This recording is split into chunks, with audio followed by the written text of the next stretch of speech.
So when you have imported your data file, you also have the option to change the settings. And it's not very complicated settings. This is basically to decide the size of the subset. So, you know, in the example with the Swedish population, how many people in Sweden would you test? With spots, how many spots would you like to check? So the default here is 200 spots to check and 200 match pairs to check. But you can adjust it up and down if your product is smaller or bigger or so on. So when you have decided upon that, how many spots you think is appropriate to test, if you're unsure, just leave it at the default values. Then you start the actual evaluation. It looks like this. You're presented with a blank gel area, and you are asked to mark the spots that you see in this area, and that will be compared to the spots that the software detected. You have some visualization tools to help you see this gel more clearly. For example, there's a contrast enhancement function, and there's also a show in color function. So you adjust the settings so you can see it as clearly as you can, and then you mark the spot centers by clicking on them. So you mark everything that you consider to be a spot in the gel. In order to see even more faint spot, you can use a color mode like this. And when that is done, you are taken to the next step, which is to evaluate one spot at a time and determine if the spot outline is encompassing the spot body or not. And you can see down here to the right, here is where you make the actual decision. So you choose between correct or not correct. And there's also an option for not sure if it would be a borderline case, so you don't want that to affect your data. But that is usually, that's actually quite rare. So you make a decision. In this case, it would be clearly correct. You click correct, and as soon as you do, it takes you to the next evaluation. And you do this one spot at a time, correct, and so on, correct. And then you can see up here, this progress bar is telling you how much of the evaluation you have done and how much remains. So you continue your assessment, and when the software has collected enough input from you to determine the spot detection correctness, it will automatically switch over to the matching correctness, and it will present the match pair for you, marked with the blue spot outline, and this is the only spot you have to evaluate. You don't have to care about other spots. They are just there to help you assess the matching correctness of the blue spot. So you're making a decision on this spot. Is this the correct matching or not? Correct or incorrect? And there's also a third option about incorrect spot detection. That is basically there to help you if it's a very, very weird spot detection. It could be difficult to determine if it's correct or incorrect in the matching. So then you can set it as incorrect spot detection. It will add to that type of evaluation. But as soon as you make your decision, boom, it presents the next spot that you have to evaluate. Boom, you select, make a decision on that. And as you can see, in most cases, it's actually quite straightforward if it's right or not. And it collects the input from you until it has enough to make the assessment, and then you're done. And it will list the spot correctness and the match correctness. Then the combined correctness is the product of the two.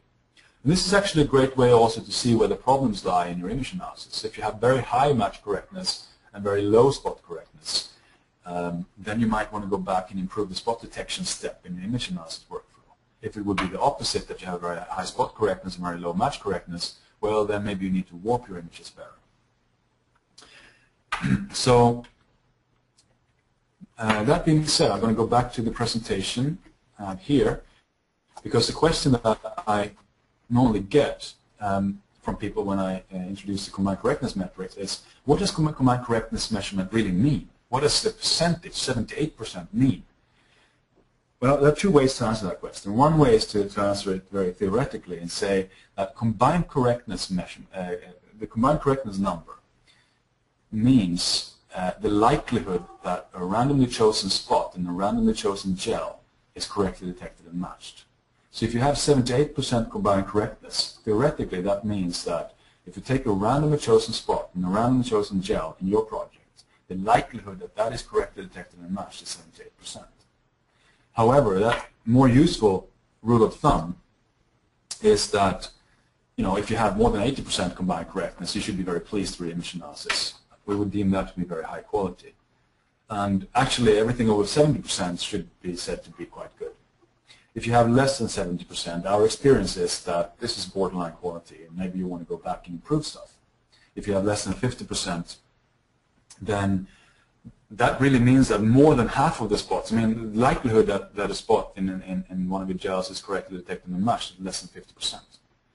And of course, you can realize that that would be very suboptimal for your discovery potential, and you would have a lot of noise in your data. So we have this table on our website as a rule of thumb that you can compare the combined correctness that you have produced with a scale. And aiming to get over 80%, I think, is a good aim. So finally, we would like to suggest a workflow for people. I mean, independently of working with our software or with one of our competitor softwares, we would actually like to change the standard workflow to the gel image analysis to include a middle step. Normally, it has just been to run the image analysis to the best of your ability, and then boom, you skip right to do statistics and data mining, and then you hope to get the results. We would like to suggest that there is a middle step here where we actually evaluate the data file that comes out from the image analysis before you spend hours doing data mining. Because you're actually doing data mining otherwise without knowing if you're doing it on the right data. So you can do this by exporting the data to GelIQ and do this assessment. It takes less than half an hour usually. And if your assessment then shows that you have over 70% or over 80%, then you can be comfortable in just going over and doing the statistics. But if it shows that it's less than 7%, maybe you want to go back and improve certain parts of the image analysis before you spend all the time drawing conclusions from the data. So this is the key point of this webinar, is that you can use the GelIQ software for free to do an assessment of your data, and that would actually increase your chances of making good findings, and will decrease the time that you have to spend to wade through a lot of false positives. So in short, I hope that we have been able to show you the need and the necessity of assessing the data quality coming from 2D gel image analysis, because errors in image analysis clearly can create more false positives and false negatives. And we have proposed a metric, or showed you a metric that is working, and we have mentioned a software that you can use to use that metric.